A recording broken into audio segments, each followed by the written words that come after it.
ಮಾತಾಡಿದರು ಅಮ್ಮನವರ ಮೂಲಕ. ಅಮ್ಮನವರು ಬರುವ ದಿನಮಾನಗಳಲ್ಲಿ ಭವಿಷ್ಯದಲ್ಲಿ ಆತ್ಮದೇವರು, ಪರಿಶುದ್ಧಾತ್ಮದೇವರು ತನ್ನ ಆತ್ಮದಿಂದ ಅಭಿಷೇಕ ಮಾಡಿ ಒಳ್ಳೆಯ ಆರೋಗ್ಯ, ಆಯುಷ್ಯ, ಅಭಿಷೇಕಗಳನ್ನು ಕೊಟ್ಟು ದೇವರ ರಾಜ್ಯದಲ್ಲಿ ಹೆಚ್ಚಾಗಿ ಉಪಯೋಗಿಸಿಪಡ್ಕೊಳ್ಳಲಿ ಅಂತ ನಾವೆಲ್ಲರೂ ಪ್ರಾರ್ಥನೆ ಮಾಡೋಣ. ಈಗ ಸಮಯ ಬಂತು, ನಾವು ಬ್ಯಾಪ್ಟಿಸ್ಮ ಕಾರ್ಯಕ್ರಮಕ್ಕಾಗಿ ಹೋಗೋದಕ್ಕೆ ಮುಂಚೆ ಮತ್ತೆ ಕೆಲವು ಮಾತುಗಳು. ಯಾಕಂದರೆ ಬಿದ್ದೋಗಬಾರ್ದು, ನಿಂತ್ಕೋಬೇಕು. ಬ್ಯಾಪ್ಟಿಸ್ಮ ಬಂದು ನೌಕರಿಗೆ ಕೊಡ್ತಾರೆ, ನೌಕರಿಗೆ ಬ್ಯಾಪ್ಟಿಸಮ್ ಕೊಡಬೇಕು ಅಂದರೆ ಕೊಡೋದಿಲ್ಲ. ಮದುವೆ ಮಾಡ್ಕೊತೀವಿ, ಮದುವೆಗೆ ಬ್ಯಾಪ್ಟಿಸಮ್ ಕೊಡು ಅಂದರೆ ಕೊಡೋಂಗಿಲ್ಲ. ಬ್ಯಾಪ್ಟಿಸಮ್ ಯಾಕೆ ಕೊಡ್ತೀವಿ ಅಂದರೆ ರಕ್ಷಣೆಗಾಗಿ. ಹೇಳಬೇಕು, ಯಾಕೆ ಕೊಡೋದು?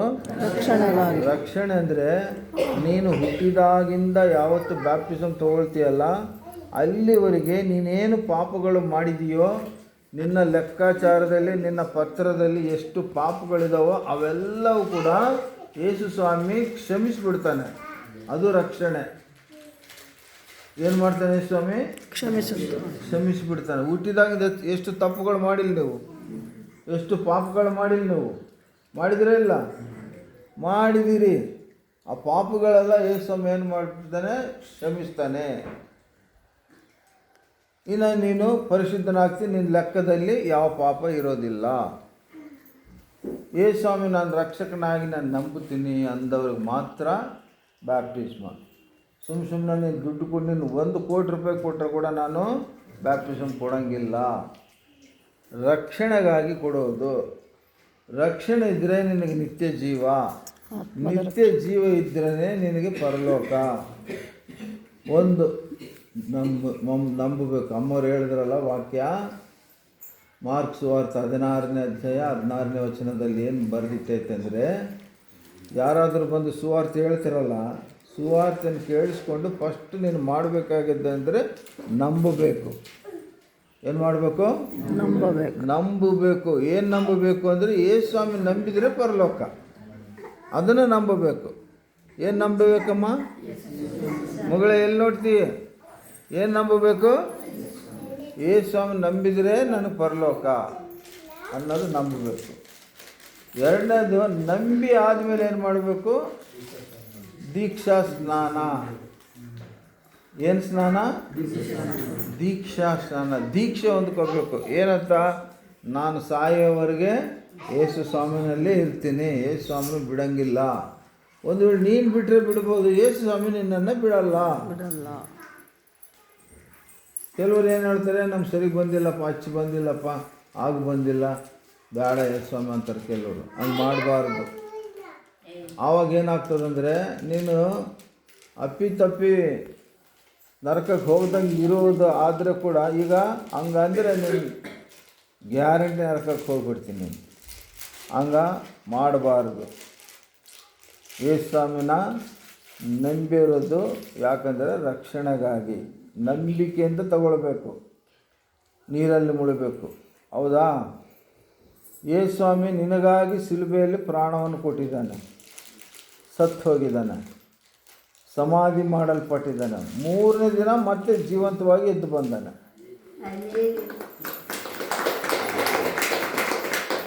ಈ ಲೋಕದಲ್ಲಿ ಭಾಳ ಮಂದಿ ಏನು ಮಾಡಿದ್ರು? ನಾನೇ ದೇವರು ಅಂತ ಹೇಳಿದ್ರು, ಸತ್ತು ಹೋದರು, ಆದರೆ ಎದ್ದು ಬಂದಿಲ್ಲ ಯಾರು ಕೂಡ. ಯಾರು ಬಂದಾರ? ಒಬ್ಬರನ್ನು ತೋರಿಸಂದ್ರೆ ಯಾರೂ ಇಲ್ಲ. ಯೇಸು ಸ್ವಾಮಿ ಒಬ್ಬರೇ ಶಿಲುಬೆಯಲ್ಲಿ ಸತ್ತು ಹೋದ್ಮೇಲೆ ಆತನ ಸಮಾಧಿ ಮಾಡಿದ್ರಲ್ಲ, ಸಮಾಧಿ ಒಳಗಿಂದ 3ನೇ ದಿನ ಎದ್ದು ಬಂದರು. ಎಷ್ಟನೇ ದಿನ? ಎದ್ದು ಬಂದರು. ಹೆಂಗೆ ಎದ್ದು ಬಂದರು ಅಂದರೆ ಜೀವಂತವಾಗಿ ಎದ್ದು ಬಂದರು. 40 ದಿನಗಳಿದ್ದರು ಎಲ್ಲ ಭೂಮಿ ಮೇಲೆ, ಲೋಕದಲ್ಲಿ ಜನರ ಜೊತೆ. ಎಷ್ಟು ದಿನ ಇದ್ದರು? 40 ದಿನಗಳು ಇದ್ದು ಸಾವಿರಾರು ಮಂದಿ ನೋಡ್ತಿದ್ದಾಗ ಆ ಮನುಷ್ಯನಾಗಿ ಬಂದ ಯೇಸು ಸ್ವಾಮಿ ಮನುಷ್ಯನಾಗಿ ಹಂಗೇ ಆಕಾಶದೊಳಗೆ ಹೋಗ್ಬಿಟ್ರು. ಒಂದು ಮೇಘ ಬಂದು ಅದನ್ನು ಕರ್ಕೊಂಡೋಯ್ತು. ಆ ಮೇಘದ ಹೆಸರು ಸಕೀನ. ಮೇಘ ಅಂದರೆ ಮೋಡ. ಮೋಡ ಬಂದು ಯೇಸು ಸ್ವಾಮಿನ ಎಲ್ಲ ನೋಡ್ತಾ ಇದ್ರು, ಹೋಗ್ತಾ ಇದ್ದ, ಮೇಘ ಬಂತು, ಆಮೇಲೆ ಕಾಣಿಸಿಲ್ಲ, ಅದೃಶ್ಯನಾದ. ಕಾಣಿಸಿಲ್ಲ. ಆ ಮೇಘದ ಹೆಸರು ಶಕೀನಾ. ಹೇಳ್ಬೇಕು, ಆ ಮೇಘದ ಹೆಸರೇನು? ಶಕೀನಾ. ಶಕೀನಾ ಮೇಘದಲ್ಲಿ ಬಂದು ಆತ ಹೋದ. ಮತ್ತೆ ಬರ್ತಾನಲ್ಲ, ಬರ್ಬೇಕಾದ್ರೆ ಕೂಡ ಅದೇ ಮೇಘದೊಳಗೆ ಬರ್ತಾನೆ, ಮೇಘಾರೂಢನಾಗಿ ಬರ್ತಾನೆ. ಇದು ನಂಬಬೇಕು. ನಾವು ಏನು ಮಾಡಬೇಕು? ನಂಬಬೇಕು. ನಾವೆಲ್ಲರಿಗೂ ಇದೇ ವಾಕ್ಯ ಹೇಳಿರ್ತೀವಿ, ಎಲ್ಲರಿಗೂ ಇದೇ ವಾಕ್ಯ. ರೂಬೇನ್ ತಗೊಂಡಾಗ ಅದೇ ವಾಕ್ಯ ಹೇಳಿದ್ವಿ, ಹೌದಾ? ರಾಮ ತಗೊಂಡಾಗ ಅದೇ ವಾಕ್ಯ, ನಾನು ತಗೊಂಡಾಗ ಅದೇ ವಾಕ್ಯ, ನೀನು ತಗೊಳ್ಬೇಕು ಅದೇ ವಾಕ್ಯ. ಏನು? ಯೇಸು ಸ್ವಾಮಿನ ರಕ್ಷಕನಂತೇಳಿ ನಂಬಬೇಕು. ಏನಂತ ನಂಬಬೇಕು? ರಕ್ಷಕನು, ರಕ್ಷಣೆ ಕೊಡುವಾತನು ರಕ್ಷಕನು. ಬರೇ ರಕ್ಷಕನಲ್ಲತ್ತ, ಲೋಕ ರಕ್ಷಕ. ಲೋಕದಲ್ಲಿರುವ ಎಲ್ಲರಿಗೆ ರಕ್ಷಣೆ ಕೊಟ್ಟಿದ್ದಾನಂತ, ಯಾರು ನಂಬಿದಾರೋ ಅವರಿಗೆ. ಮತ್ತು ಇವಾಗ ಹೇಳ್ರಿ, ಮದುವೆಗಾಗಿ ಬಾಪ್ಟಿಸಮ್ ತೊಗೊಂಡ್ರ? ಯಾತಕ್ಕಾಗಿ ಬಾಪ್ಟಿಸಮ್ ತೊಗೊಂಡ್ರಿ? ನಿಮ್ಮ ಆತ್ಮದ ರಕ್ಷಣೆಗಾಗಿ. ರಕ್ಷಣೆಗಾಗಿ. ಯಾತಕ್ಕಾಗಿ? ಆತ್ಮ ರಕ್ಷಣೆಗಾಗಿ. ಆತ್ಮ ಈಗ ನಿತ್ಯ ಜೀವಕ್ಕಾಗಿ. ನಾವು ಪರಲೋಕ ಹೋಗ್ಬೇಕಂದ್ರೆ ಈ ದೇಹ ಶರೀರದಿಂದ ಹೋಗೋದಿಲ್ಲ ನಾವು, ನಮ್ಮ ಆತ್ಮ ಮಾತ್ರ ಮೇಲೆ ಹೋಗ್ತದೆ. ಎಲ್ಲ ಧರ್ಮಶಾಸ್ತ್ರಗಳು, ಎಲ್ಲ ಜಾತಿ, ಎಲ್ಲದರಲ್ಲಿ ಹೇಳಿದ್ದಾರೆ ಮೇಲೆ ಹೋಗೋದು ಆತ್ಮ ಮಾತ್ರ. ಏನ್ರಮ್ಮ ಹೆಣ್ಮಕ್ಳೇ? ಮೇಲೆ ಹೋಗೋದೇನೋ ಆತ್ಮ. ಆತ್ಮಕ್ಕಾಗಿ ಬಂದ ಯೇಸು ಸ್ವಾಮಿ, ನಿನ್ನ ಯಾವ ಜಾತಿಯಲ್ಲಿದೆಯೋ, ಯಾವ ಮತದಲ್ಲಿದೆಯೋ, ಯಾವ ಕುಲದಲ್ಲಿದೆಯೋ ಅದಕ್ಕಾಗಿ ಬಂದಿಲ್ಲ ಸ್ವಾಮಿ. ನಿನ್ನ ಆತ್ಮ. ನಾವು ಸತ್ತು ಹೋಗೋದಂದರೆ ಏನಂದರೆ, ನಾವು ಮುದುಕರಾಗಿ ಸತ್ತು ಹೋಗ್ತೀವಲ್ಲ, ಸತ್ತು ಹೋಗೋದು ಮರಣ, ಸಾವು. ಏನಂದರೆ ನಮ್ಮ ಆತ್ಮ ದೇಹವನ್ನು ಬಿಟ್ಟು ಹೊರಗೆ ಹೋಗ್ತತೆ. ಹೊರಗೆ ಹೋದ್ಮೇಲೆ ಅದು ಎಲ್ಲಿ ಹೋಗಬೇಕು? ದೇವ್ರ ಹತ್ರ ಹೋಗ್ಬೇಕು. ಯೇಸು ನಂಬಿಲ್ಲ ಅಂದರೆ ಅದು ದೇವ್ರ ಹತ್ರ ಹೋಗೋದಿಲ್ಲ. ಯೇಸು ಸ್ವಾಮಿ ನಂಬಿಲ್ಲ ಅಂದರೆ ಅದು ದೇವ್ರ ಹತ್ರ ಹೋಗೋದಿಲ್ಲ. ಈಗ ದೇವ್ರ ಹತ್ರ ಹೋಗಬೇಕು. ಹೋಗ್ಬೇಕಂದ್ರೆ ಏನು ಮಾಡಬೇಕು? ರಕ್ಷಣೆ ಹೊಂದ್ಕೊಳ್ಬೇಕು. ನಾಳೆ ಯಾರಾದರೂ ಕೇಳ್ತಾರೆ, ಏನಪ್ಪ ಬ್ಯಾಪ್ಟಿಸಮ್ ತೊಗೊಂಡಿಯಾ ಅಂದ್ರೆ, ಹಾಂ ಬ್ಯಾಪ್ಟಿಸಮ್ ತೊಗೊಂಡಿನ ಅಂತ ಹೇಳಬಾರ್ದು, ರಕ್ಷಣೆ ಹೊಂದಿಕೊಂಡಿದ್ದೀನಿ ಅಂತ ಹೇಳಬೇಕು. ಏನು ಹೇಳಬೇಕು? ಈಗ ನೀನು ನೀರಿನಲ್ಲಿ ಹೋಗ್ತೀಯಪ್ಪ, ಮುಳುಗ್ತೀಯ, ನಿನಗೆ ರಕ್ಷಣೆ ಸಿಕ್ತು. ಹಾಗಾಗಿ ಯಪ್ಪ ನೀರಲ್ಲಿ ಮುಳುಗಿದ್ದೀನಿ ಅಂದರೆ ಮುಳುಗಿದ್ದೀನಿ ಅನ್ಬಾರ್ದು, ರಕ್ಷಣೆ ತಗೊಂಡಿದ್ದೀನಿ, ರಕ್ಷಣೆ ಸಿಕ್ತು ನನಗೆ. ಯೇಸು ಸ್ವಾಮಿ ರಕ್ಷಣೆ ನಾನು ಕೊಟ್ಟು. ನೀನು ರಕ್ಷಣೆ ಯಾರು ಕೊಟ್ಟಿದ್ದು? ನಾನಾ ಕೊಟ್ಟಿದ್ದು? ಅಮ್ಮನ ಕೊಟ್ಟಿದ್ದು? ಇಲ್ಲ, ಯೇಸು ಸ್ವಾಮಿ ಕೊಟ್ಟಿದ್ದು. ಏಸಪ್ಪ ನಿನಗೆ ರಕ್ಷಣೆ ಕೊಡೋದು ಯಾರು? ಏಸಪ್ಪ. ಏಸಪ್ಪನೇ ಧ್ಯಾನ ಮಾಡ್ತಾ, ಆತನೇ ನಿಜವಾದ ದೇವರು, ಸತ್ಯವಾದ ದೇವರು, ರಕ್ಷಕನು, ಲೋಕರಕ್ಷಕನಂತೇಳಿ ನೀವು ನಂಬಬೇಕು. ಮತ್ತು ಯಾರಿಗೆ ಕೊಡ್ತಾರಪ್ಪ ಅಂದರೆ, ಯಾರು ಪಾಪ ಅಂದರೆ ಏನು ತಿಳುವಳಿಕೆ ಬರ್ತದಲ್ಲ ಅವ್ರಿಗೆ ಕೊಡೋದು. ಸುಮ್ಮನೆ ಮದುವೆ ಕೊಟ್ಟ, ನೌಕರಿ ಕೊಡ್ತಾರೆ, ಬ್ಯಾಪ್ಟಿಸಮ್ ತೊಗೊಂಡು ಬಾ ಅಂತ ಕೊಡ್ತಾರಂದಾರ, ಅದಕ್ಕೆ ಕೊಡೋದಿಲ್ಲ. ದುಡ್ಡಿಗೆ ಕೊಡೋದಲ್ಲ. ಯಾಕೆ ಬ್ಯಾಪ್ಟಿಸಮ್ ಕೊಡ್ತಾರಂದರೆ ರಕ್ಷಣೆಗಾಗಿ. ಭಾಳ ಚೆನ್ನಾಗಿ ಅರ್ಥ ಮಾಡ್ಕೊಳ್ಬೇಕು. ಪಾಪ ಹೋಗ್ಲಿಕ್ಕಾಗಿ ರಕ್ಷಣೆ ಬೇಕು. ಏನಕ್ಕಾಗಿ? ಪಾಪ ಕ್ಷಮಾಪಣೆ. ಪಾಪ ಕ್ಷಮಾಪಣೆ ಅಂದರೆ ಪಾಪ ತೊಳೆಯಲ್ಪಡಬೇಕು. ತೊಳೆದ್ರೇ ನೀವು ಶುದ್ಧನಾಗಬಹುದು. ಪಾಪ ಎರಡು ನಮೂನೆ.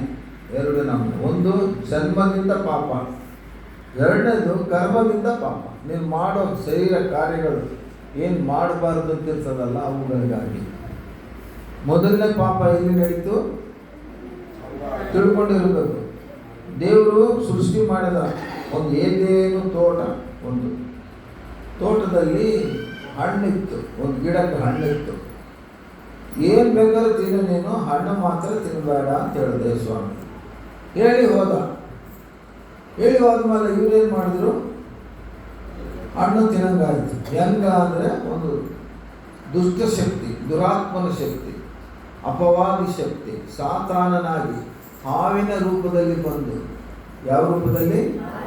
ಹಾವಿನ ರೂಪದಲ್ಲಿ ಬಂದು ಆ ಹೆಣ್ಣು ಮಗಳಿಗೆ ಗಂಡ ಹೆಂಡತಿ ಸೃಷ್ಟಿ ಮಾಡಿದ್ರು ದೇವರು. ಮೊದಲನೇ ಮನುಷ್ಯ, ಅದನ ಹೆಸರು ಆದಾಮ, ಆಕೆ ಹೆಸರು ಅವ್ವ ಬಂದು ಹೇಳ್ತಾನೆ, ಹಣ್ಣು ತಿಂದ್ರಿ ಅಂತ. ಬ್ಯಾಡ್ರಿ ಯೇಸು ಸ್ವಾಮಿ ತಿನ್ನಬೇಡ ಅಂತ ಹೇಳಿದ್ದಾನೆ.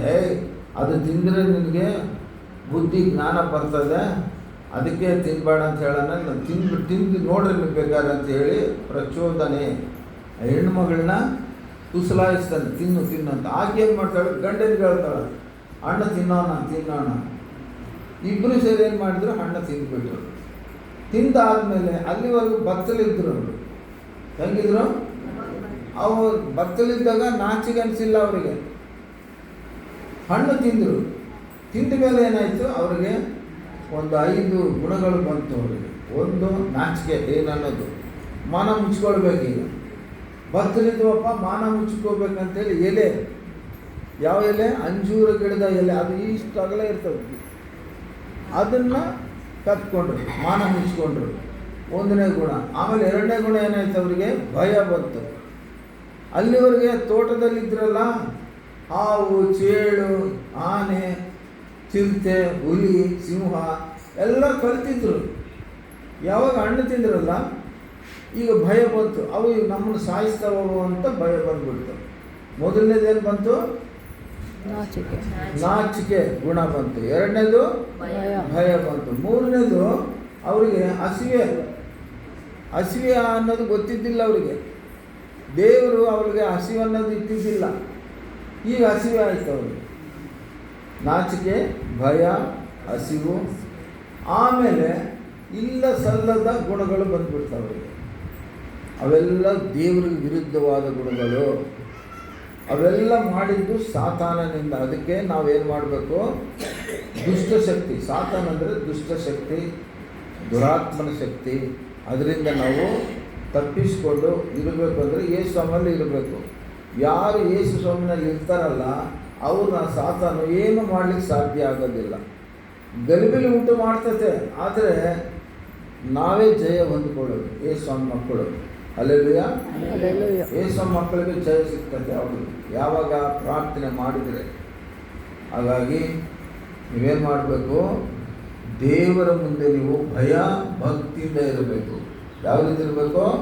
ಭಯ ಭಕ್ತಿಯಿಂದ ಇರಬೇಕು. ಮಾತಿಗೆ ನಗುವುದು, ಮಾತಿಗೆ ಅಳುವುದು ಇದೆಲ್ಲ ಮಾಡಬಾರ್ದು. ಗಾದೆ ಹೇಳ್ತಾರೆ, ಮಾತಿಗೆ ನಗುವವರನ್ನು ನಂಬಬಾರ್ದು, ಮಾತಿಗೆ ಅಳುವವರನ್ನು ನಂಬಬಾರ್ದು. ನೀವು ಹೆಂಗಿರ್ಬೇಕಂದ್ರೆ, ನಿನ್ನ ದೇಹ ಕಂಟ್ರೋಲ್ನಲ್ಲಿರ್ಬೇಕು. ನೀನು ಏನು ಮಾತಾಡ್ತಾ ಇದ್ದೀವಿ, ಏನು ಮಾಡ್ತಾ ಇದ್ದೀವಿ ಅಂತ ನೀವು ಗಮನದಲ್ಲಿರ್ಬೇಕು. ನೀವು ಇನ್ಮೇಲೆ ದೇವ್ರ ಮಕ್ಕಳು ಸಾಕ್ಷಿ ಕೊಡಬೇಕು. ನೀವು ನೋಡಪ್ಪ, ದೇವರು ಯೇಸು ನಂಬಿದಿರಿ ಮಕ್ಕಳು ಎಷ್ಟು ಚೆನ್ನಾಗಿ ಆದರು ನೋಡಿ ಇವರು ಅಂತ ಜನರು ನಿಮ್ಮ ಬಗ್ಗೆ ಸಾಕ್ಷಿ ಕೊಡಬೇಕು. ಅವರು ನಾನು ಒಳ್ಳೆಯವನಂತ ನಾನು ಹೇಳ್ಕೊಳ್ಬೋದು, ನೀವು ಹೇಳ್ಕೊಳ್ಬೋದು, ಲಾಭ ಇಲ್ಲ. ನಾನು ಒಳ್ಳೆಯವನ, ಭಾರಿ ಕೆಟ್ಟವನು. ನಾನು ಬೆಳೆ ಬಟ್ಟೆ ಹಾಕ್ಕೊಂಡ್ರೆ ಒಳ್ಳೆಯವರಾಗ್ತಾರ? ಇಲ್ಲ. ಯೇಸು ನಂಬಿದರೆ ಒಳ್ಳೆಯವರಾಗ್ತಾರೆ. ಅಲ್ಲೆಲ್ಲ ಒಳ್ಳೆ ಮಾತು ಬಂದಾಗ ಬಲಗೈ ಮೇಲೆ ಕೆತ್ತು ಆಮೇಲೆ ಅನ್ಬೇಕು, ಅಲ್ಲೆಲ್ಲ ಅನ್ಬೇಕು, ಕಲಿಬೇಕು, ಪ್ರಾರ್ಥನೆ ಇರಬೇಕು. ದೀಕ್ಷೆನ ತಕ್ಕೊಂಡಾದ್ಮೇಲೆ ಅಮ್ಮ ಸ್ವಲ್ಪ ವಾಕ್ಯ ಹೇಳ್ತಾರೆ. ದೀಕ್ಷೆನ ತಕ್ಕೊಂಡವರು ಹೇಗಿರಬೇಕು ಅಂತ. ಅದು ನೀವು ಈಗ ಹೇಳೋದಲ್ಲ. ದೀಕ್ಷೆನ ತಗೊಂಡವ್ರು ಮತ್ತೆ ಬಂದು ಕೂತ್ಕೊಂಡ್ರೆ ಒಂದು 5 ನಿಮಿಷದಲ್ಲಿ ಮುಗಿಸ್ಬಿಡ್ತಾರೆ. ಆಮೇಲೆ ನಾವು ಊಟಕ್ಕೆ ಹೋಗೋಣ. ಅಲ್ಲೆಲ್ಲ ಎಲ್ಲರೂ ಎದ್ದು ನಿಂತ್ಕೊಳ್ಬೇಕೀಗ.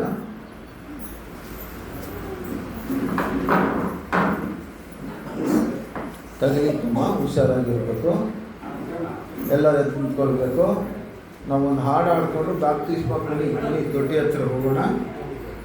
ಹಬ್ಬ ಅದು ಬಾಗಿಲು ತೆಗೆದಪ್ಪ, ಕಣ್ಣು ಮುಚ್ಕೊಂಡು ಚಿಕ್ಕ ಪ್ರಾರ್ಥನೆ ಮಾಡ್ಕೊಳ್ಳೋಣ. ಪರಿಶುದ್ಧನಾದ ದೇವರೇ, ಯೇಸುವೆ, ಇಲ್ಲಿವರೆಗೆ ವಾಕ್ಯದಿಂದ ಮಕ್ಕಳನ್ನು ಬಲಪಡಿಸಿಕೊಂಡಿದ್ರಪ್ಪ. ವಾಕ್ಯ ಹೇಳಿದವರನ್ನು, ವಾಕ್ಯ ಕೇಳಿಸಿಕೊಳ್ಳದವರನ್ನು ಜೀವಿಸಿರಿ, ಆಶೀರ್ವದಿಸಿರಿ. ಯಾರು ಪ್ರಿಯ ಮಕ್ಕಳು ತೀರ್ಮಾನ ತೆಗೆದುಕೊಂಡು ಬ್ಯಾಪ್ಟಿಸ್ಮ ತೆಗೆದುಕೊಂಡು ರಕ್ಷಣೆ ಬೇಕಂತ ಬಂದ ಮಕ್ಕಳನ್ನು ನಿಮಗೆ ಒಪ್ಪಿಸಿಕೊಡ್ತೇವೆ. ಹಾಗೂ ಬಂದಂಥ ಪ್ರತಿ ಮಕ್ಕಳನ್ನು, ಪ್ರತಿಯೊಬ್ಬರನ್ನು ಕೂಡ, ದೈವ ಸೇವಕರನ್ನು, ದೈವ ಜನರನ್ನು, ವಿಶ್ವಾಸಗಳನ್ನು ಒಪ್ಪಿಸಿಕೊಡ್ತಾ ಇದ್ದೀನಿ. ಸ್ವಾಮಿ, ನೀನು ಅದ್ಭುತ ಕಾರ್ಯ ಮಾಡ. ನಮ್ಮ ಜೀವನದಲ್ಲಿ ಮೊದಲನೇ ಅದ್ಭುತ ಕಾರ್ಯ ಬ್ಯಾಪ್ಟಿಸ್ಮ ತೆಗೆದುಕೊಳ್ಳುವುದು. ಇದು ಪರಿಶುದ್ಧಾತ್ಮ ದೇವರುವಂಥ ಅದ್ಭುತ ಕಾರ್ಯ. ಬ್ಯಾಪ್ಟಿಸಮ್ ತಗೊಳ್ಳಿಕ್ಕೆ ಹೋಗುತ್ತಿರುವಾಗ ಯಾವ ಗಲಿಬಿಲಿ ಶೋಧನೆ ಇಲ್ಲದ ಹಾಗೆ ಈ ಕಾರ್ಯವನ್ನು ಮಾಡಿ ನೀನು ಮಹಿಮೆ ಹೊಂದಬೇಕಾಗಿ ನಜರೇತಿನ ಯೇಸು ಕ್ರಿಸ್ತನ ನಾಮದಲ್ಲಿ ಪ್ರಾರ್ಥಿಸಿ ಬೇಡುವುದು ನಮ್ಮ ತಂದೆ. Amen, amen. ಆಮೆನ್. ಸಂತೋಷ ಹುಕ್ಕುತ್ತೆ, ಸಂತೋಷ ಹುಕ್ಕುತ್ತೆ, ಸಂತೋಷ ಹುಕ್ಕುತ್ತೆ. ಹಾಲೆಲೂಯಾ, ಯೇಸು ನಮ್ಮ ರಕ್ಷಕ.